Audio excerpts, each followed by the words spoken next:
ang naging susi rito ay ang coordination between the different agencies.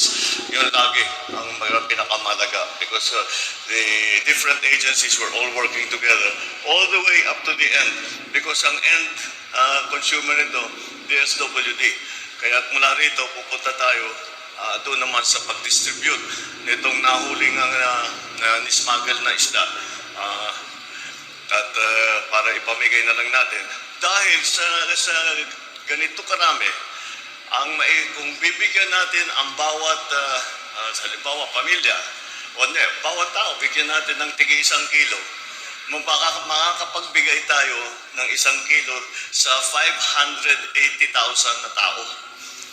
Kaya yan ang gagawin natin. At bibigay natin yun, halimbawa sa mga evacuation center, doon sa mga hospital, bibigay natin sa mga yung mga home natin, o sa Bucor, lahat yan. Tama, sa mga Bucor, para meron tayo, para naman hindi masayang tayo para inspeksyonin at makita kung ano yung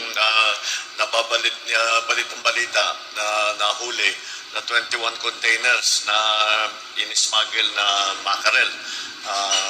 Dito sa sinubukang smuggle ay nahuli naman sa coordination ng Bureau of Customs at saka ng Department of Agriculture. Kaya nakita ito.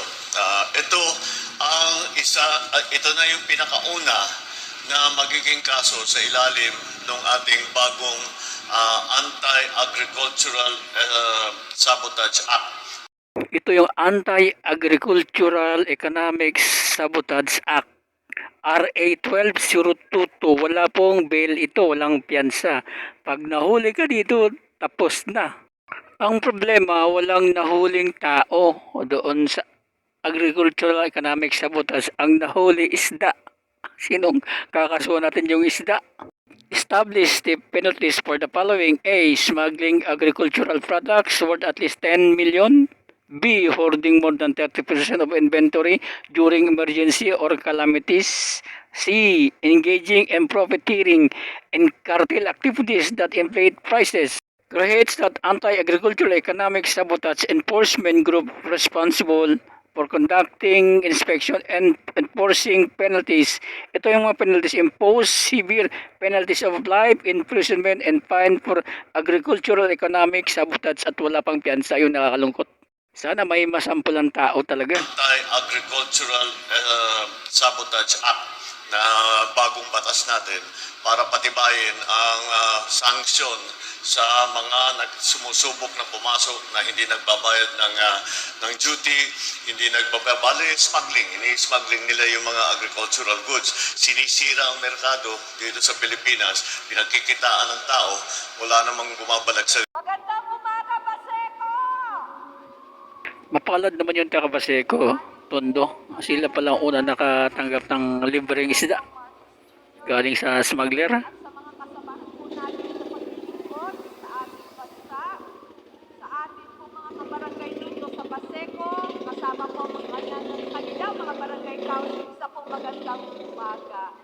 Talaga naman napakaswerte ng mga Manilenyo, lalong-lalo na kayo pong mga taga-Baseco.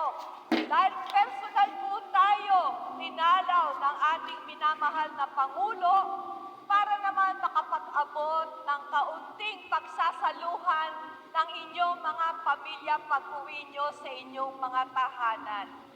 Lagi na lang po, kung may pinamamahagi ang ating Pangulo, nasa listahan ang lungsod ng Maynila. Maraming salamat po, Pangulong Bongbong. I-distribute po natin doon sa inyo, dito sa inyo, para meron naman pantulong, para na kayong namalengke ng isda ngayong araw.